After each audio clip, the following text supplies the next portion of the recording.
wa nako tuyua nga nahuong nako ang asawa sa akong amigo. Tawagan na lang ko ninyo sa pangalang Melvin.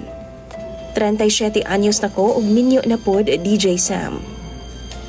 Usa ko ka security guard. Ug naguol kaayo ko sa kong sitwasyon karon, mao nang nanginahanglan jud ko kaayo sa advice sa imong mga followers. Nakita na ako nga daghan jud ang mga ga-advise sa comment section, mao nang nanimpalad pod ko nga malinawan pod ang akong sitwasyon. Nagsugod man gud niya akong problema DJ Sam. Dihang gi-invite ko sa ako ang suod nga amigo nga tawgon na lang nato sa pangalang Roy Roy. Birthday ni atong higayuna sa iyahang anak. Una, may palibad ko DJ Sam kay lagi wa jud koy tug ato nga time. Straight man gud ang ako ang duty ni adto. Pero kay basin malain ang akong amigo ug namugos pod siya.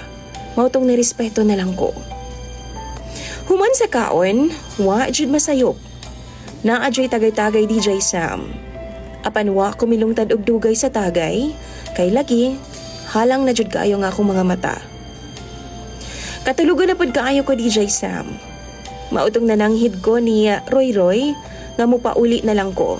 Apan iya kong gipugngan.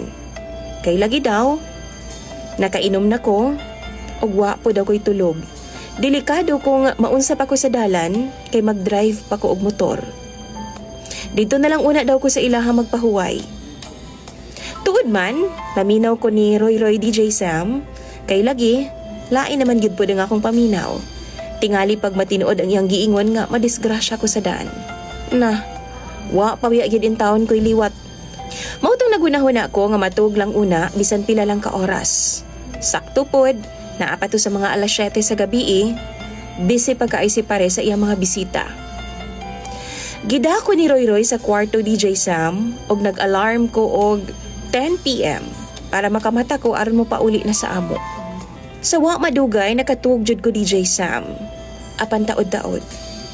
Nagkamata na lang ko dihang dunay nagakos-gakos sa akong likod. Nagkiskis ako ang liog, sabay hapuhap. Gikan sa kong dughan, paingon tuok-tuok sa kong kargada, DJ Sam. Napukaw gidin tawag kalit ang akong dragon nga natug unta sabay nako. Perte ng isuga. Nakapalong sab ang suga, ug ngit-ngit kaayo. Maong di nako makita kung kinsay na nag-iya atong mga kamuta, DJ Sam. Wa pa siya makontento. Nipatong siya nako. Ug iya kong gihubuan.